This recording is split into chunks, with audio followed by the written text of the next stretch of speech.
Cobra experience ഭയങ്കര നല്ലായിരുന്നു. എന്റെ ലൈഫിന്റെ തന്നെ ഒരു ട്രാൻസ്ഫോർമേഷൻ നടന്ന ഒരു പടമാണെന്ന് പറയാം. ഈ പടത്തില് പ്ലീസ് വേണ്ടാം. ഒരു ആളെ ലവ് ചെയ്തു, പിന്നെ വിവാഹം കഴിച്ചു, പിന്നെ പിള്ളേയും പിള്ളേ ഇപ്പോ കോളേജിലുണ്ടല്ലോ, കോളേജില് പിള്ളേക്കോ വിവാഹം കഴിഞ്ഞു.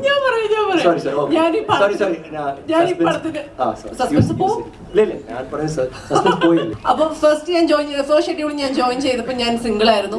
സെക്കൻഡ് ഷെഡ്യൂൾ ഞാൻ ജോയിൻ ചെയ്തപ്പോ ഞാൻ മാരീഡ് ആയിരുന്നു.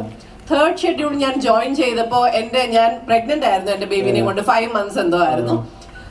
ഫോർത്ത് ഷെഡ്യൂൾ, അതായത് എന്റെ ലാസ്റ്റ് ഞാൻ ഈ പടം തീർത്ത സമയത്ത് എന്റെ കൊച്ചിന് 5 മാസമായിരുന്നു. അപ്പോ ഫസ്റ്റ് ഷെഡ്യൂളിൽ ഞാൻ അവരുടെ മോണായിരുന്നു, സെക്കൻഡ് ഷെഡ്യൂളിൽ ഞാൻ അവരുടെ ക്ലാസ്മേറ്റ് ആയി, തേർഡ് ഷെഡ്യൂളിൽ ഞാൻ അവരുടെ ഹസ്ബൻഡായി, ഫോർത്ത് ഷെഡ്യൂളിൽ ഇപ്പൊ അപ്പൂപ്പനായി. സോ അതുപോലെ പറയരുതെന്ന് ഞാൻ പറഞ്ഞല്ലേ.